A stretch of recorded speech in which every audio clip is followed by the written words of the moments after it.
ले फिर आ गए सब राज्य घुसे। हाय दोस्तों, मैं आर के आप सभी का स्वागत करता हूं आपके यूट्यूब चैनल आर के स्टडी पॉइंट 99 यूट्यूब चैनल पर।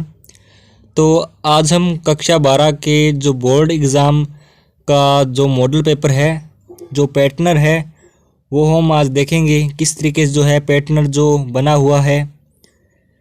तो इससे पहले अगर आपने अभी तक यूट्यूब चैनल को सब्सक्राइब नहीं किया है, आर के स्टडी पॉइंट 99 यूट्यूब चैनल को अभी तक सब्सक्राइब नहीं किया है तो सब्सक्राइब कर लीजिएगा और बेल आइकन को प्रेस कर लीजिएगा ताकि जब मैं कोई न्यू वीडियो डालूं तो आपको नोटिफिकेशन जो है मिल जाए। तो बिना किसी देरी के वीडियो कर लेते हैं स्टार्ट। तो इसके अंदर पहले हम प्रश्न पत्र की जो योजना जो है वो हम देख लेते हैं। इसके अंदर जो समय रहेगा तो वो है, यहाँ पे देख सकते हो,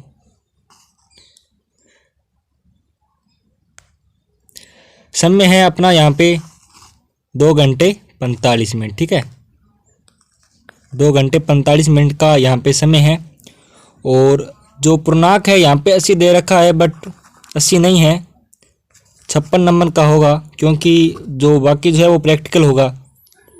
ठीक है, उसके बाद है इसके जो उद्देश्य है, जो मतलब ज्ञान आधारित जो प्रश्न आएंगे, अंक बार 19 और प्रतिशत जो है 33.92। मतलब 19 जो है अंक बार में 19 नंबर के जो है ज्ञान आधारित प्रश्न पूछ जाएंगे।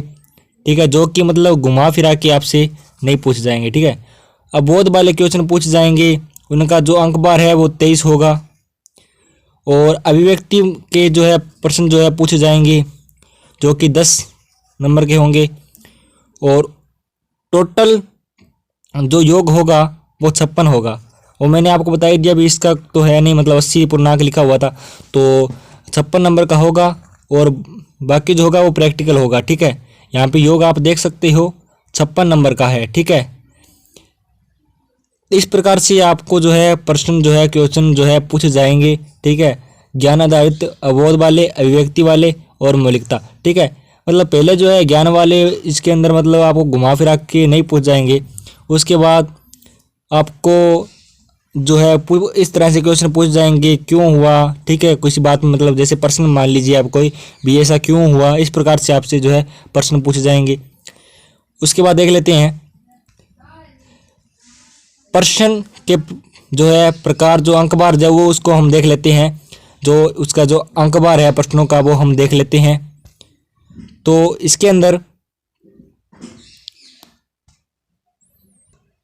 आप देख सकते हो यहाँ पे दे रखा है प्रश्नों के प्रकार। ठीक है, इसके अंदर क्या है, वस्तुनिष्ठ जो प्रश्न है उसकी जो संख्या होगी वो यहाँ पे 13 होगी। ठीक है, और अंक प्रति प्रश्न जो होगा 1। ठीक है, कुल अंक प्रतिशत 23.23। ठीक है, इस प्रकार से होगा। जैसे मतलब वस्तुनिष्ठ जो प्रश्न होगा वो 13 होंगे और अति लघुतात्मक जो क्वेश्चन होंगे वो आपके यहाँ पे 4 होंगे।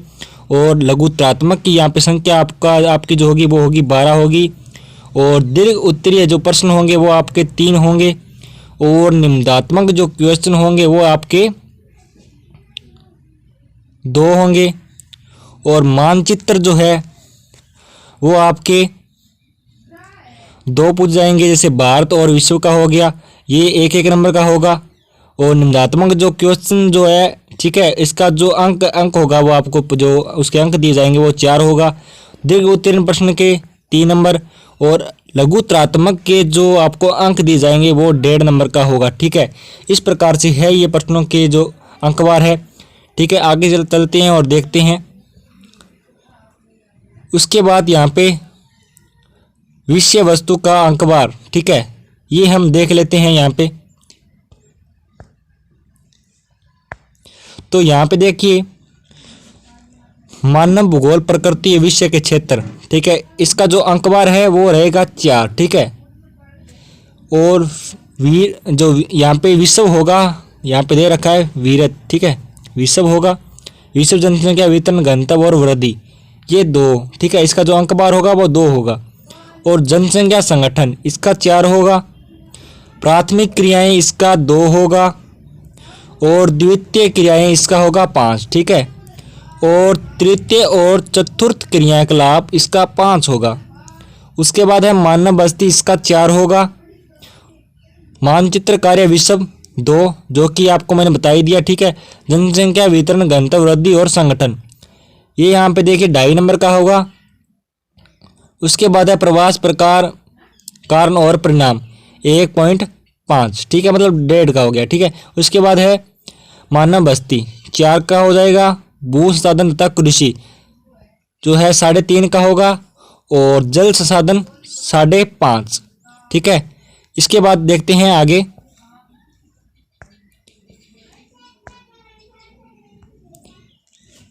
यहाँ पे हमने देख लिया था जल जो था कि मानव बस्तियाँ हो गया, मानचित्र मैंने बता दिया आपको।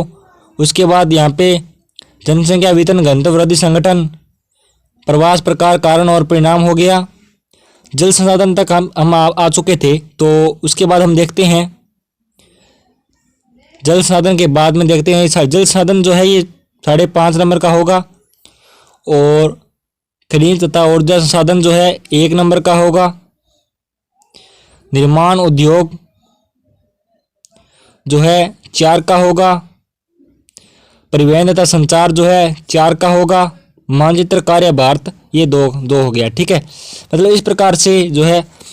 इसके बाद हम जो ब्लूप्रिंट है प्रश्न पत्र का, इस पे हम बात कर लेते हैं, देख लेते हैं। तो पहला अध्याय है जो मानव भूगोल प्रकृति है विषय क्षेत्र। इसके अंदर वस्तुनिष्ठ जो प्रश्न है वो आप यहाँ पे देख सकते हो। एक ही पूछा जाएगा जो कि 1 नंबर का होगा और लघु उत्तरात्मक जो क्वेश्चन होगा वो 1.5 नंबर का और एक ही पूछा जाएगा, ठीक है। और जो लघु उत्तरात्मक क्वेश्चन है वो भी 1.5 नंबर का और एक क्वेश्चन जो है पूछा जाएगा। और बात करें विश्व जनसंख्या वितरण घनत्व और वृद्धि की, तो एक जो है वस्तुनिष्ठ प्रश्न और 1 नंबर का जो है पूछा जाएगा। और अति लघु उत्तरात्मक जो क्वेश्चन है, समझ चाहता हूँ कि अति लघु, मैंने थोड़ी त्रुटि कर दी थी प्रश्न के अंदर, तो अति लघु जो है वो 1 नंबर का और एक पूछा जाएगा, ठीक है। और उसके बाद है निम्नात्मक क्वेश्चन इसके अंदर, जो कि तीसरा जो चैप्टर है जनसंख्या संगठन, इसके अंदर से आपको 4 नंबर का एक क्वेश्चन जो है पूछा जाएगा। और उसके बाद है प्राथमिक क्रियाएं 1 नंबर का और एक ही पूछा जाएगा। अति लघु 1 नंबर का और एक ही पूछा जाएगा, ठीक है। इसी प्रकार 5वां जो चैप्टर है द्वितीय क्रियाएं 1 नंबर का और एक ही पूछा जाएगा। उसके बाद है अति लघु, इसके अंदर जो है 5वां जो चैप्टर है द्वितीय क्रियाएं 1 नंबर का और एक ही पूछा जाएगा। उसके बाद दीर्घ उत्तरीय जो क्वेश्चन है वो 3 नंबर का होगा और एक क्वेश्चन जो है पूछा जाएगा। और इसी के अंदर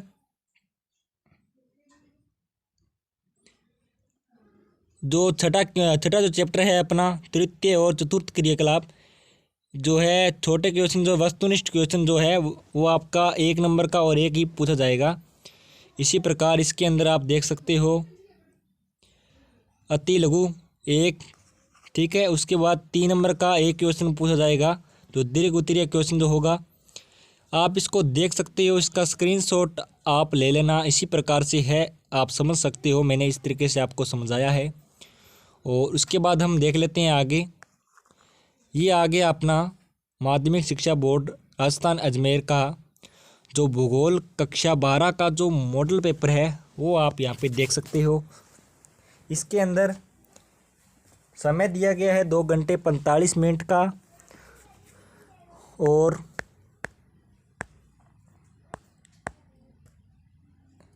इस पे लिखा है कि जो है मतलब विद्यार्थी जो है जो जिसके लिए जो सामान्य निर्देश दिए गए विद्यार्थियों के लिए वो यहाँ पे दिए गए हैं। परीक्षार्थी सर्वप्रथम अपने प्रश्न पत्र पर अपना मतलब रोल नंबर उस जो है लिखना है, अपने जो रोल नंबर होते हैं वो यहाँ पे लिखना है, ठीक है, वो आपको लिखना है। और सभी प्रश्न करने अनिवार्य है। प्रत्येक प्रश्न का उत्तर दी गई उत्तर पुस्तिका में ही लिखें। इस प्रकार से यहाँ पे दिया गया है। 14 जो है, जिन प्रश्नों में आंतरिक खंड है उन सभी के उत्तर एक साथ ही लिखें। इस प्रकार से यहाँ पे दिया गया है। बात कर लेते हैं खंड 1 सेक्शन ए की। क्वेश्चन हम देख लेते हैं। इसके अंदर है कि मानव भूगोल, जो पहला क्वेश्चन है वो आप देख सकते हो यहाँ पे। मानव भूगोल मानव समाजों और धरातल के बीच संश्लेषित जो है संबंध का अध्ययन है। तो ये जो है मानव भूगोल की उक्त परिभाषा किसने दी थी? तो इसका जो आंसर होगा वो होगा रेटजेल। उसके बाद हम देख लेते हैं अगला क्वेश्चन। अगला क्वेश्चन देख लेते हैं। यहाँ पे है कि निम्नलिखित में से कौन सा जनसंख्या वितरण को प्रभावित करने वाला आर्थिक कारक है? तो कौन सा है आर्थिक कारक? तो ये होगा यहाँ पे औद्योगिकरण। उसके बाद है तीसरा क्वेश्चन है कि निम्नलिखित में से कौन सी फसल भूमध्य सागरीय कृषि का प्रमुख उदाहरण है? तो इसका आंसर हम देख लेते हैं। इसका यहाँ पे चावल होगा। उसी प्रकार आगे जो है कच्चे लोहे में क्या मिलाकर इस्पात बनाया जाता है? तो इसका है मैग्नीज। उसके बाद है अगला क्वेश्चन देख लेते हैं कि विश्व की प्रथम मेगा सिटी कौन सी है? तो ये कौन सी आपको बतानी है, ये आपको कमेंट में बताना है कि विश्व की प्रथम मेगा सिटी कौन सी है। तो इसका आंसर आपको कमेंट बॉक्स में देना है। उसके बाद है भारत की प्रथम जनगणना कब आयोजित की गई थी? तो ये है, इसका जो आंसर है 1972। ठीक है। उसके बाद भारत की जनगणना नगरों को कितने वर्गों में वर्गीकृत करती है? तो इसका आंसर है 6 वर्गों में वर्गीकृत करती है। इसी प्रकार अगला क्वेश्चन देख लेते हैं कि निम्नलिखित में से कौन सी रबी की फसल है? तो कौन सी फसल है रबी की? इसका आंसर भी आपको कमेंट में देना है। ठीक है। ये 2 क्वेश्चन होंगे, आपकी अच्छी तैयारी भी हो जाएगी और मुझे भी पता चल जाएगा कि आपको कितनी जो है आपकी जो है तैयारी है। 2 क्वेश्चन जो है आपको जो इनका जो आंसर है वो कमेंट में बताना है। उसके नंबर आपको लगाकर बताना है। ठीक है। आपके कमेंट का जो है रिप्लाई है मैं ज़रूर करूँगा। और उसके बाद है कि निम्नलिखित में से किस एशक का प्रयोग एल्यूमिनियम के विनिर्माण में किया जाता है? तो इसका है बॉक्साइट। ये जो है बॉक्साइट होगा इसका। उसके बाद अगला क्वेश्चन देखिए, रिक्त स्थान की पूर्ति कीजिए। जो दूसरा क्वेश्चन है कि इसके अंदर रिक्त स्थान की पूर्ति कीजिए। ठीक है। इसके अंदर है पहला कि प्रत्येक सड़क जो 2 नोडों को जोड़ती है रिक्त स्थान कहलाती है। तो क्या कहलाती है? इसका आंसर होगा योजक। योजक कहलाती है। इसी प्रकार अगला क्वेश्चन है कि भारत का चावल उत्पादन में विश्व में रिक्त स्थान है। तो इसका मतलब बताना है। तो इसका है दूसरा स्थान है। ठीक है। उसके बाद है तीसरा क्वेश्चन, नीरू मीरू कार्यक्रम का संबंध किससे है? तो इसका है जल संभर। इसका जल संभर होगा।